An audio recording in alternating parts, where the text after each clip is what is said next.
All right, hey everybody, welcome back to the channel. This is Rob here at Smirking Gun Reviews, and we're going to be talking about the best comic books that I've read of 2018. Yeah, one of the most disappointing things about 2018 was that even though I didn't get a lot of views on them, I really dug making weekly comic book reviews. Finances got a little tight there in the summertime, and I was never able to get back to doing my weekly reviews because I want to do them when they're new, when they're just out.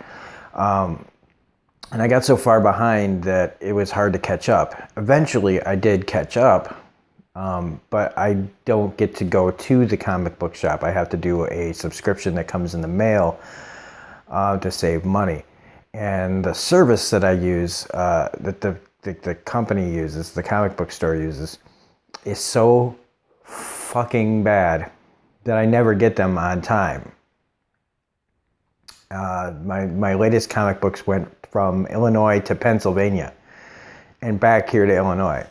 So it's, I never, like, I get the books, but, seeing as how very few people watch these, my motivation to do them has been pretty low. If I could get them back on time, which I'm beginning to see there's going to be a time in the near future where I'll be getting the books back from the store instead of using a subscription service. So hopefully I'll be able to go back to doing comic book reviews because I really, really enjoy doing them, even though, like I said, not too many people watch them.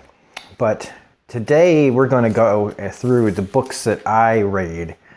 Okay, these aren't, like, I don't read everything. I don't have that much money. So the books that I do read, and I do read a decent amount of books, these I consider to be the standouts for myself for the year.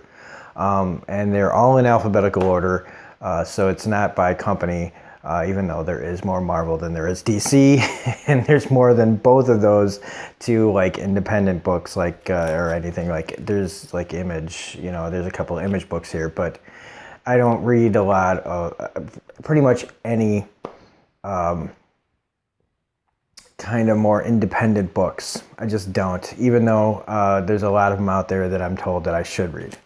But in no particular order, well, in alphabetical order, these are the books of the year that I think are the best. And we're going to start with, no surprise because it's little A, The Amazing Spider-Man. The Amazing Spider-Man this year has been fantastic now that they've started with Nick Spencer's run on here. The only disappointing thing about the run of Amazing Spider-Man is we only got 5 issues with Invincible penciler Ryan Ottley.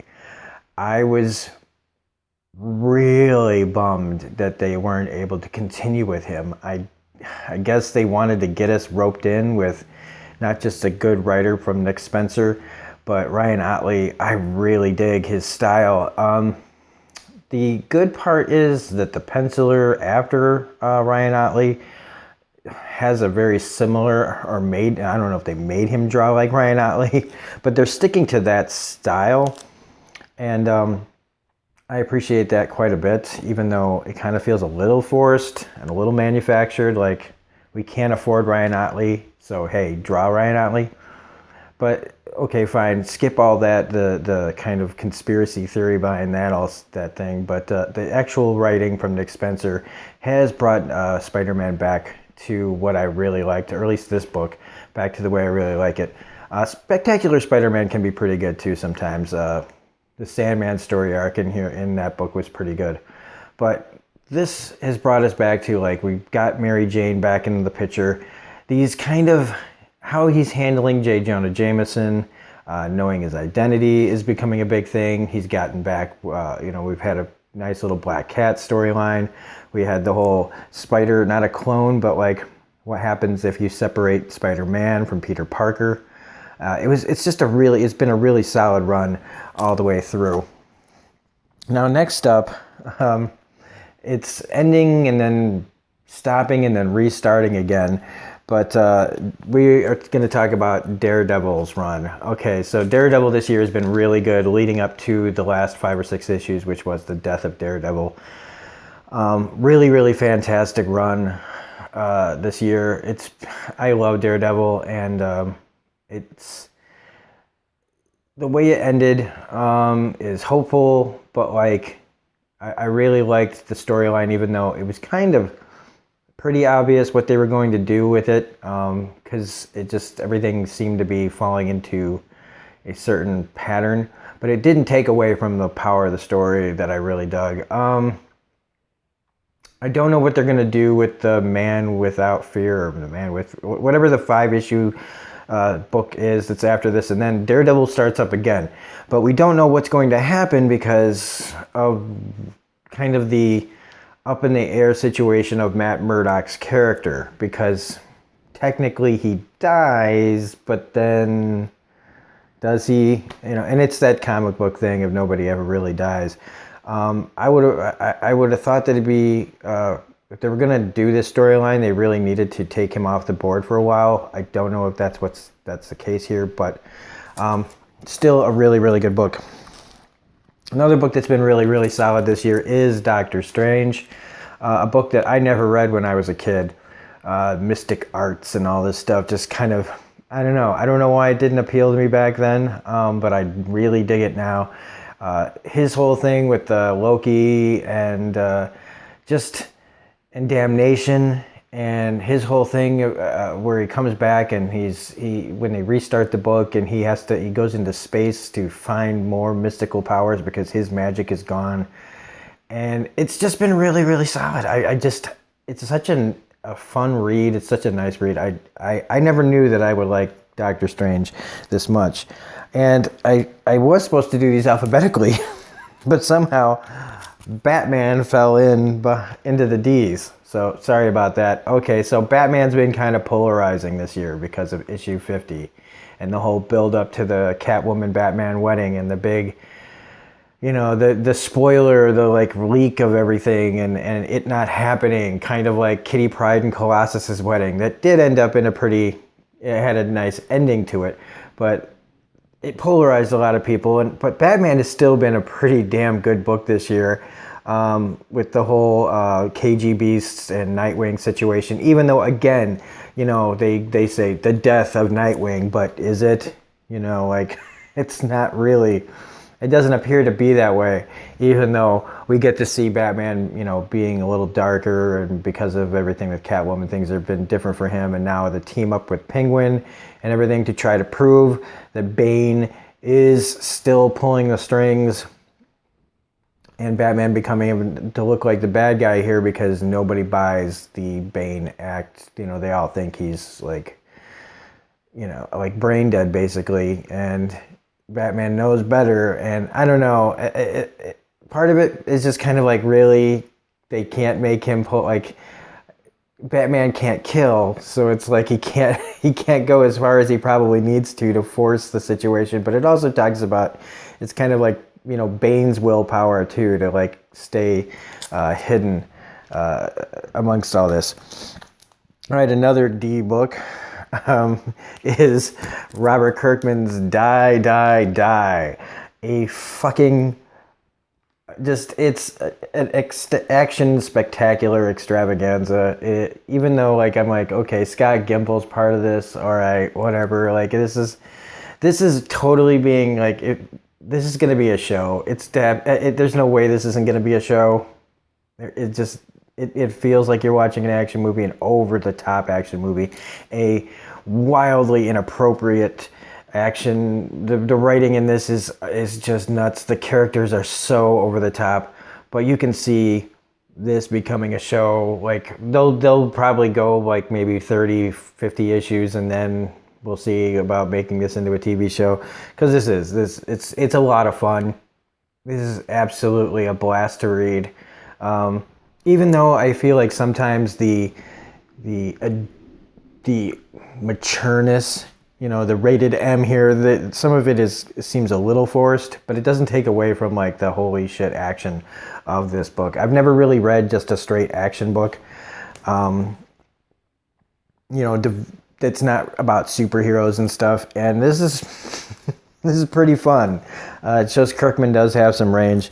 All right, so now we're up to Doomsday Clock.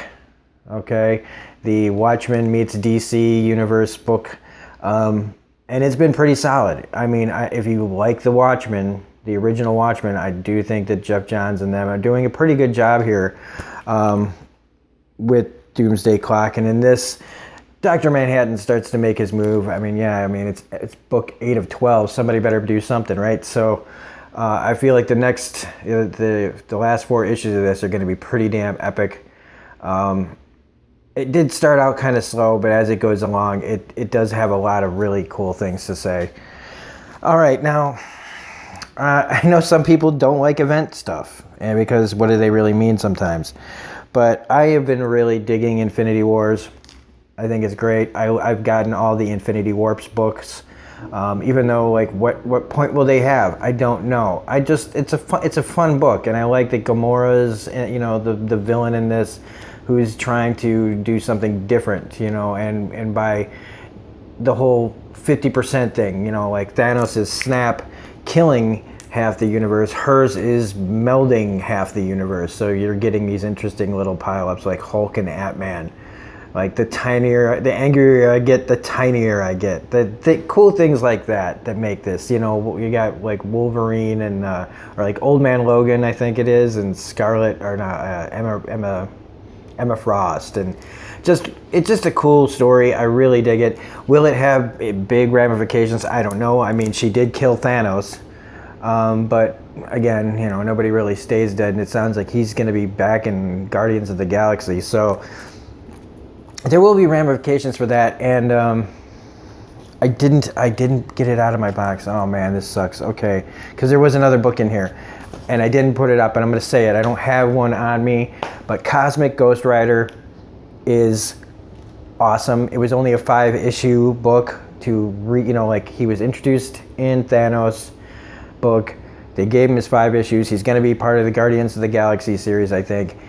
Cosmic Ghost Rider is one of the most fun characters in a while, even though, yeah, it does feel like he's a mashup. I mean, he's literally the Punisher from like an alternate world. But like, he's also part Deadpool-ish because he's gone kind of crazy. He's a herald of Galactus. I mean, he's got all this like potential. It's the opposite of Weapon H, where you take, oh well, we love the Hulk and we love Wolverine, let's make him one guy. That to me is just I don't know. I don't know what to think about Weapon H. The book isn't very good, and the character so far is not very interesting. But Cosmic Ghost Rider is insane, and I love it. The whole storyline of him going back in time and trying to fix a baby Thanos before he becomes a mass murderer, genocidal, universal killer. He thinks he can do something about it, and it's a pretty great book. It's a great 5 issues, but we'll be talking about him again in a little bit. So another book that I can't believe I like, even though the concept I've always loved, is Mr. and Mrs. X. I love Rogue and Gambit. I've loved them since the late 80s, early 90s when they first met, and since getting back into comics, I guess I picked the right time because now they're married. Their marriage came out of the failure of Kitty and Colossus's wedding series or wedding issue in X-Men Gold, and I'm just having a blast with this. They're doing fun stuff with this scenario. How long it will last, I don't know, but it's for me, it's the nostalgia part. This is where I get a little nostalgia about it, and just it's a nice little comfort. Something that I always wanted was Rogue and Gambit to get together, and they've been on and off again. And this time, it's like, sure, this probably won't last forever, but I'm gonna enjoy the ride while it lasts. And yeah, I mean, I look forward to it, and it's weird that I look forward to a book like that. So here we are at Oblivion Song, another Robert Kirkman book. I love the premise of this experiment that took a whole chunk of people and put them in an alternate world, and the mission to try to get these people back, but they've been over there so long that many of them are happier there than wanting to come back here. There's all the mystery surrounding the experiment and who's responsible and why and all this stuff. And it's just another cool book that has nothing to do with Marvel and superheroes. And I probably, reading books like this and Die is making me branch out a little more, making me feel like I need to take some more risks down the independent side. I was going to start reading Dead Rabbit. I heard that was really good. And then I guess it's done after 2 issues, so I don't know. But Oblivion Song, it's a nice little original story. I like that a lot. Okay, now we're getting to our old man phase because we're talking about Old Man Hawkeye. Fantastic. I love it. I love it. I'm a big Hawkeye fan, and I just love these old Western revenge stories. Him going there, taking out all the people that that betrayed all the heroes and let the villains take over everything. He's going blind. He's got the help of older Kate Bishop, the other Hawkeye. There's just so many things to like about this. This is fan service, but it's like the best kind of fan service, and I love it so much. I can't believe it's almost over. But we are getting Old Man Quill, which out of the Old Man kind of storylines where I was thinking, what could they do next with this? Quill is a pretty good idea, I think. So staying on the Old Man tip, we have Old Man Logan, which I've dug this whole time, and it's finally come to an end in a way. We are getting a 12-issue series called Dead Man Logan. They've just released the second issue of that. The first issue's all right. But I just love how Old Man Logan ends. You could tell that it was ramping up towards the end of the book when Return of Wolverine was announced, and you've got all these people that are running around with Logan's DNA. You got X-23, you got Honey Badger, like all these people. There's Daken, and there's Jimmy Hudson or whatever running around. Like, he's been missing in action a little bit. They've been trying to get the whole Logan, all the Wolverines in control here.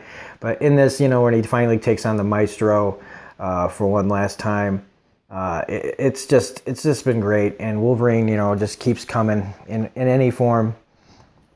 All right, so another great book has been The Punisher. I've been talking about The Punisher all year when I was doing reviews. His new version of it, even though the art style has kind of changed, I did like the John Bernthal looking Punisher that was in this book, in this run. I wish they would have kept that up, just because John Bernthal to me, has the perfect Punisher face. But the whole fight with the iron,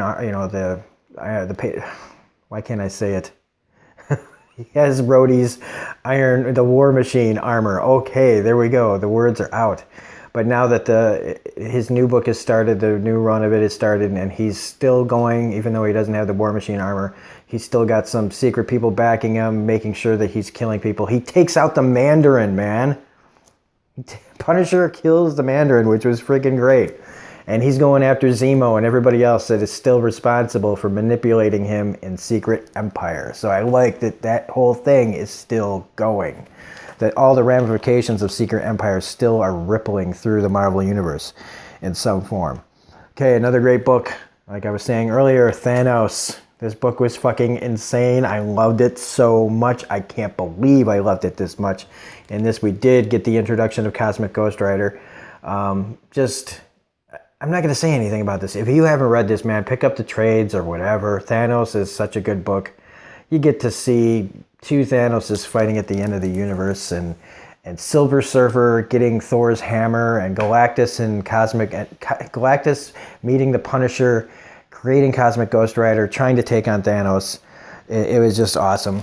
Awesome. Another really, really good book this year has been Venom. Venom has been one of the most solid books of the year. Eddie Brock's story is just really good. It's not because there was a movie out. I mean, I feel like there was a bigger push this year because they wanted more name recognition for Venom. But they weren't just churning out the books there was Venom Inc. and there's a lot of Venom books, I should say. I got to correct myself. There's Venomized and all this other stuff. But I read Venomized. I did read the book that crossed over with X-Men Blue. I haven't read like First Host, and I haven't read the Vietnam stories because I don't want it to be oversaturated in my brain. If those books turn out to be good, maybe I'll like ask the comic book shop guys what they think of them. But see, they're just gonna try to sell me the book no matter what, if it's good or not. But Venom has just been really, really good, and now kind of with the missing symbiote, where it's kind of really damaged and can't really come out. It is, and with the whole thing with the first, like the king of the symbiotes, it's been really, really cool. And it even has Miles Morales in it for a minute. That like everybody knows now that it watches any of my stuff. I'm not a big Miles Morales fan. Sorry for all these people that I keep hearing about that just have this huge boner for Miles Morales. Fine, just don't come knocking at my door because I just don't care. I tried, okay? I prefer Pete. I don't hate Miles, I just prefer Pete, okay? I don't need a little, whatever. I just don't need Miles Morales. All right, Walking Dead. Had to be here. Never lets me down. It's my comfort food. We had a great, spoilers, it has nothing, who cares? Like, it's got nothing to do with the goddamn show anymore, so, like, practically, so spoilers, but we had some really great stuff here with the Commonwealth and Michonne like going, staying in the Commonwealth, and Negan's story from way early this year. I think it was this year that happened with Maggie and him. The real good version of that, not this whole locked in a jail cell bullshit that they did on the show, where they just wanted to ramp that up so that they knew, because with Lauren Conrad or Lauren Cohan not being on the show, they wanted to get that fucking scene out of the way, so they just rushed it and forced it and fucking bullshit. But let's not talk about that. Let's talk about the actual book that's actually good. And even though I was watching somebody's review that got pissed off because in the last issue that just came out, spoilers, if you haven't read it or don't want to know, because who knows what, the fucking character's not even on the show right now anyway, so who cares? They killed Dwight. And I thought it was fitting. I thought it was fitting the way it went down, because somebody had to go. Something had to happen. There has to be a push. There has to be the spark that lights the fire. And I'm getting close to probably time out, so I need to start moving. So the other book is Weapon X. I have the shirt. I love this book. I think it might be over, but it did seem kind of over. I hope it's not. But Sabretooth turning hero has really worked out for me. I thought I would hate it. Omega Red deciding to be a good guy, because realizing he's being manipulated and forced into this role his whole life. And just the different iterations. It's just fun to watch the bad guys be good guys, right? Like the guys on the Firefly, who's like, let's go be bad guys. All right, now here are two special mentions. Return of Wolverine and The Batman Who Laughs. The Batman Who Laughs just came out. It's really awesome so far. It's just only one issue. Return of Wolverine, there's too much mystery going on. It's a good book, but I can't put it on the absolute best of the year, because it's only been 3 issues. And so far, it's just been peeling back the layers. Now, these are my 3 favorite books of the year. Okay? Those were all really good and some honorable mentions, but these are my 3 best books of the year. Number 1 is Immortal Hulk. This book has been goddamn brilliant. The direction they're taking him in, what they can do with him, just a new way of looking at the Hulk again.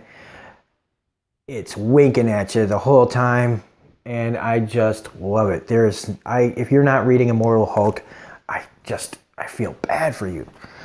The second runner-up of second place book is Moon Knight. I have always said how much I love Moon Knight. I don't believe it took me this long to get into Moon Knight, but now that I have, and I want to know where more Moon Knight is. I think this run just ended with the issue number 200. Split personality Batman, man. It is just freaking amazing book. I love it so much. It reminds me of Fight Club.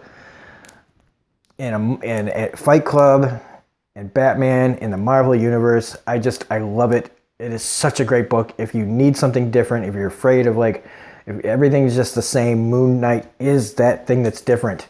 I love it. But the best book of the year, it's Saga. And we're not getting another book of this till who knows when. Maybe late next year, maybe. Something like that. Maybe 2020. But Saga, you killed me, man. You killed me. you freaking genius, Brian K. Vaughan. Maybe get on that show Runaways and retool a lot of the writing on that bullshit show, because your writing is so good, and this book broke my heart. This book just broke my heart when I read this issue. The whole issues that I read this year were just fantastic. The continuing story, like the Romeo and Juliet meets Star Wars, if that's how you want to put it simply. If you're not reading Saga, then you shouldn't be reading comic books. I mean, look, I want everybody to read this book is all I'm saying. Saga, like when people go, I don't know, just start reading it. Issue 1, you'll pick up a trade, whatever. Saga is the best book of the year, hands down. Can't say enough good things about Saga. I didn't even want to spoil what happened in that. If you want to know what happened, look at my video for Saga number 50.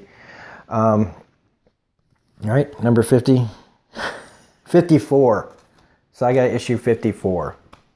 Because I was like, what the fuck just happened in Saga? So anyway, if you liked this video, please hit the like button, comment, share, subscribe, all that jazz. Otherwise, that was the best comic books I've read of 2018.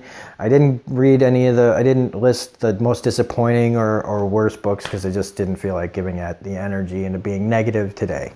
So anyway, this is Robert Smirking Gun Review saying thanks for checking this out, What's With My Hair, and we will see you next time.